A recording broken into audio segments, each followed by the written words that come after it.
சரவண ஜோதியே நமோ நம. வாழ்க வையகம், வாழ்க வளமுடன். அனைத்து தமிழ் நெஞ்சங்களுக்கும் கனிவான வணக்கங்கள். நாம் இந்த பதிவில் வாக்கிய பஞ்சாங்கத்தின்படி பயிற்சியாகும் சனி பகவானால் உங்கள் வாழ்வில் உண்டாகும் நற்பலன்கள் என்ன என்பதனை பற்றியும், கெடுபலன்கள் ஏற்படுமாயின் ராசிக்காரர்கள் செய்ய வேண்டிய பரிகாரம் என்ன, வழிபட வேண்டிய தெய்வம் யார் என்பதனை பற்றியும் விரிவாக காண்போம். 9 கிரகங்களுமே குறிப்பிட்ட கால இடைவெளியில் நகரக்கூடியவைதான். ஆனாலும் சில கிரகங்களின் பயிற்சி மட்டுமே பெரும் தாக்கத்தை ஏற்படுத்தக்கூடியது என்பதால் அவை மட்டுமே பிரதானமாக பார்க்கப்படுதுங்க. அந்த வகையில் இந்த விசுவாச வருஷத்தில் வாக்கிய பஞ்சாங்கத்தின்படி சனி பகவான் மாசி மாதம் 22ஆம் தேதி, அதாவது 6/3/2026 அன்று வெள்ளிக்கிழமை, பூரட்டாதி நட்சத்திரம் 3ஆம் பாதம் கும்பராசியில் இருந்து புரட்டாதி நட்சத்திரம் 4ஆம் பாதம் மீனராசிக்கு காலை 8:26 மணிக்கு பயிற்சி ஆகிறாருங்க. இந்த பயிற்சியில் மகர ராசிக்கு முழுமையாக 7.5 சனி நீங்குதுங்க. கும்பத்துக்கு பாதச்சனி, அதாவது 7.5 சனியின் கடைசி சுற்று ஆரம்பமாகுதுங்க. அதே சமயம் மேசராசிக்கு 7.5 சனியின் தொடக்கமான விரயச்சனி ஆரம்பம் ஆகுதுங்க. இந்த சமயத்தில் தனுசுக்கு அஷ்டாஷ்டமம், சிம்மத்துக்கு அஷ்டமம், மீனத்துக்கு 7.5 சனியில் ஜென்மசனி காலகட்டம் தொடங்குதுங்க. இந்த சமயத்தில் கடகத்துக்கு 9ஆம் இடத்துல பாக்கிய சனியாகவும், துலாம் ராசிக்கு 6ஆம் இடத்துல ருண ரோக சத்துருஸ்தானத்தில் வரக்கூடிய அமைப்பும் ஏற்படுதுங்க. அவருடைய 3, 7, 10ஆம் பார்வைகள் முறையே ரிஷபம், கன்னி, தனுசு ராசிகளில் பதியுதுங்க. இப்போது சனி பகவான் செல்லும் மீனராசி அவருடைய நட்பு வீடுங்க. அதோட அடுத்து வரக்கூடிய குரு பெயர்ச்சிக்கு பிறகு குரு பகவானின் 9ஆம் பார்வை மீனத்துல பதிய இருக்குங்க. இத்தகைய கிரக அமைப்புகள் மற்றும் சனி பகவான் மீனத்துல இருக்கக்கூடிய காலகட்டத்தில் ஏற்படக்கூடிய பிற கிரக பெயர்ச்சிகள், இப்படி எல்லாவற்றையும் கணக்கில் கொண்டே இந்த பலன்கள் தரப்பட்டிருக்கு. எந்த சமயத்திலும் நிதானம் தவறாமல் இருப்பது, நேர்மை, நியாயத்தை கடைபிடிப்பது, பெற்றோர் பெரியோரை மதிப்பது, இயற்கையை பேணி காப்பது, அவரவர் குல முறைப்படியான தெய்வ வழிபாடுகளை செய்வது, இதெல்லாம் எல்லோருக்குமே பொதுவான பரிகாரங்கள் ஆகும். உழைப்பு, நேர்மை, உடற்பயிற்சி, நல்ல எண்ணம், பக்தி மார்க்கம், இப்படி இருக்கிறவங்க யாரா இருந்தாலும் அவங்களுக்கு சனி பகவான் எப்போதும் நல்லதையே செய்வாருங்க. நடைபெறும் இந்த சனி பயிற்சியில் உங்கள் வாழ்வில் வளமும் நலமும் செல்வ செழிப்பும் பெற்று வாழ்வில் உயரிய நிலையை அடைய எல்லாம் வல்ல எம்பெருமானை வேண்டி விரும்பி கேட்டுக்கொள்கிறேன். மேசராசி அன்பர்களே, உங்கள் ராசிக்கு 10ஆம் இடத்திற்கும் 11ஆம் இடத்திற்கும் உரியவர் சனி பகவான். இப்போது உங்கள் ராசிக்கு 11ஆம் இடமான கும்பத்தில் இருந்து விலகி 12ஆம் இடமான மீனத்திற்கு வருகிறார். இது உங்களுக்கு 7.5 சனியின் தொடக்கமாக அமையும். 7.5 சனியாக இருந்தாலும் உங்கள் ராசிக்கு சனி பகவான் விரயஸ்தானத்தில் அமர்வதாலையும் பிற கோசாரங்களின் அடிப்படையிலும் இது உங்களுக்கு சங்கடங்கள் குறைந்து சாதங்கள் அதிகரிக்கக்கூடிய காலகட்டமாகவே இருக்கும். அலுவலகத்தில் இதுவரைக்கும் பட்ட கஷ்டங்கள் நீங்கி மனம் போல ஏற்றமும் மாற்றமும் வரும். உயர் அதிகாரிகளால் உங்கள் திறமை பாராட்டப்படும். எந்த செயலையும் திட்டமிடலும் நேரம் தவறாமையும் இருந்தால் பெருமைகள் தொடரும். எந்த சமயத்திலும் பிறரை குறை சொல்வதும் வீண் வன்மமும் வேண்டாம். இடமாற்றம், பதவி, ஊதிய உயர்வுகள் கிட்டும். சிலர் வெளியூர்கள், வெளிநாடு சென்று பணிபுரியக்கூடிய வாய்ப்புகள் வரலாம். தவிர்க்காமல் ஏற்றுக்கிட்டால் எதிர்காலம் பிரகாசமாக இருக்கும். வீட்டில் விடியல் வெளிச்சம் பரவத் தொடங்கும். வாழ்க்கை துணையுடன் அந்யோன்யம் அதிகரிக்கும். மணப்பேரும் மகப்பேரும் மனம் போல் கைகூடும். குடும்பத்தில் 3ஆம் நபர் தலையீட்டை தவிர்க்கிறது அவசியம். வாரிசுகளால் பெருமை ஏற்படும். வீடு வாகன வசதிகள் அதிகரிக்கும். தொலைதூர செய்திகள் மகிழ்ச்சி தருவதாக அமையும். அரசியல் துறையினருக்கு ஏற்றமும் மாற்றமும் நிச்சயம் வரும். உங்கள் பலகால முயற்சிக்கு உரிய அங்கீகாரமும் பாராட்டும் இப்போது கிடைக்கும். எதிர்பார்த்த பதவி, இடமாற்றம் நிச்சயம் கிட்டும்.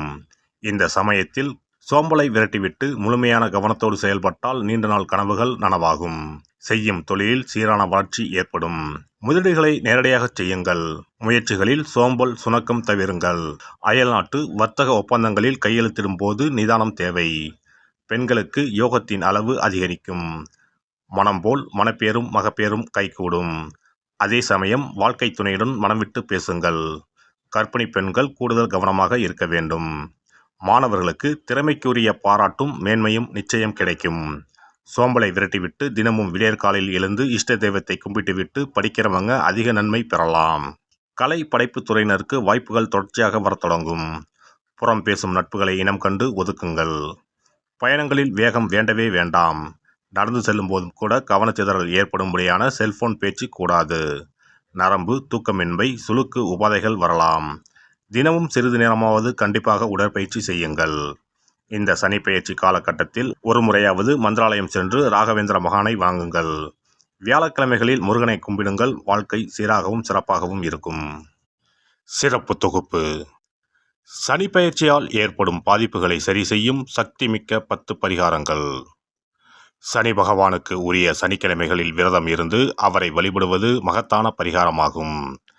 இந்த விரதத்தில் மதியம் ஒருவேளை மட்டும் உணவு உட்கொள்ள வேண்டும். இயலாதவர்கள் பழம் மற்றும் எளிய உணவுகளை ஏற்கலாம். சனிக்கிழமை அன்று காலையும் மாலையும் குளித்து சனி பகவானை தொழ வேண்டும். மாலை நேரத்தில் சூரிய அஸ்தமனம் அடைந்த பிறகு சிவாலயம் சென்று வழிபட வேண்டும். விநாயகரை முறைப்படி வணங்கி ஆலயம் வலம் வந்து மூலவர் அம்பாளை தரிசித்த பிறகு நவகிரகங்களை வலம் வந்து வணங்க வேண்டும். சனீஸ்வரரை வணங்கி சனி காயத்ரி மந்திரத்தை 18 முறை கூறி மனதார வழிபட வேண்டும். பின்னர் நல்லெண்ணெய் ஊற்றி 5 அகல் விளக்குகள் ஏற்றி வைத்து வழிபட வேண்டும்.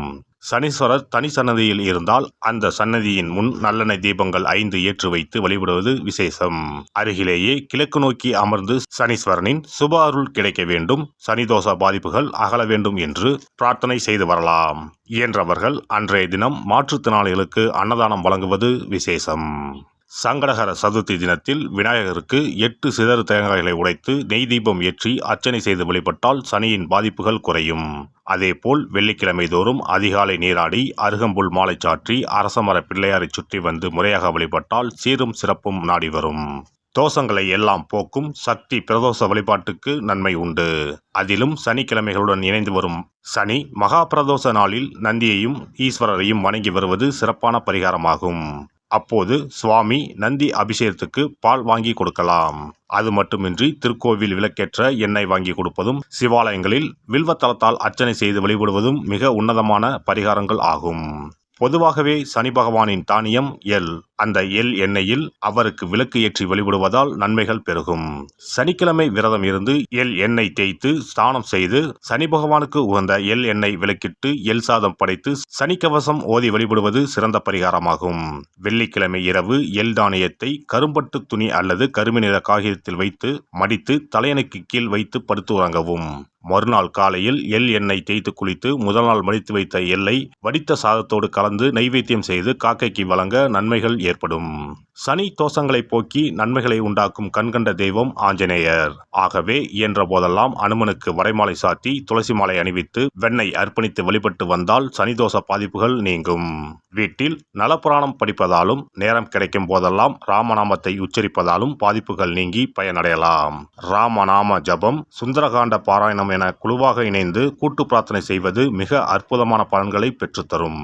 சனிக்கிழமைகளில் சனி பகவானின் அதிபதியான மகாவிஷ்ணுவை வணங்கி விஷ்ணு சகசரநாமம் அல்லது அனுமன் சாலிசா பாராயணம் செய்தால் எண்ணற்ற நன்மைகளை பெறலாம். நல்லெண்ணெய், உளுந்து, இரும்பு சட்டி ஆகியவற்றை ஏழை எளியோருக்கு தானம் செய்யலாம். அதேபோல் சனி ஆதிக்கம் செலுத்தும் பூசம், அனுசம், உத்திரட்டாதி ஆகிய நட்சத்திர நாட்களில் அன்னதானம் செய்வது சிறப்பு. நடக்க முடியாத மாற்றுத்திறனாளிகளுக்கு நம்மால் முடிந்த உதவிகளை செய்தால் சனி பகவான் அருளால் மகிழ்ச்சியான வாழ்க்கை அமையும். எல்லாம் வல்ல இறையருளால் நீங்களும் உங்கள் அன்பு குடும்பமும் உடல் நலம், நீலாயுள், நிறை செல்வம், உயர் புகழ், மெய்ஞானம் ஓங்கி வாழ்க வளமுடன். இந்த வீடியோ பதிவு உங்களுக்கு பிடித்திருந்தால் லைக் பண்ணுங்க, கமெண்ட் பண்ணுங்க, ஷேர் பண்ணுங்க, மறக்காம சப்ஸ்கிரைப் பண்ணுங்க, பக்கத்துல இருக்கிற பெல் பட்டனை கிளிக் பண்ணுங்க. நன்றி, வணக்கம். ஓம் நமச்சிவாய. சிவாய நம.